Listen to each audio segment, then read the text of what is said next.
The concrete matrix mechanism is similar to that of a hardened sponge. Unlike a petri dish that can be sanitized, concrete traps and binds materials that infiltrate it. Once pathogens penetrate the concrete surface, even extreme disinfection methods are unlikely to fully eradicate their presence. Pathogen growth is a common problem in grocery stores, restaurants, schools, hospitals, and retail stores, due to exposure to contaminated food, settlement of airborne bacteria, contact by shoes, and harmful substances from spilled or dripped human fluids.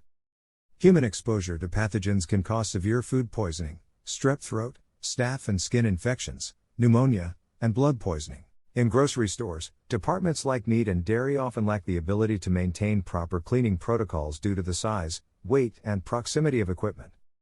These areas are subject to substances such as animal blood and feces as well as bacteria including E. coli, Salmonella, Listeria, Staphylococcus aureus, and more. In addition, gondolas and other large fixtures used in grocery stores make implementing proper cleaning protocols challenging.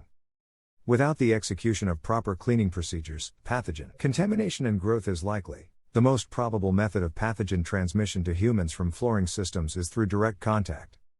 Other likely means of the transmission include dropping and picking up merchandise, children crawling on the ground, stalkers making contact with the ground and touching merchandise and food, taking off shoes upon returning home, etc. As mentioned previously, fresh concrete does not contain pathogens but is susceptible to pathogen growth due to the nature of the concrete composite.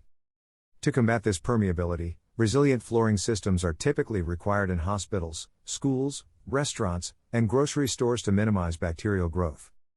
This is due to the hydrophobicity, or ability to repel water, of the resilient flooring. These anti-adhesive surfaces are used to protect the porous concrete and impede microbial attachment to the surface.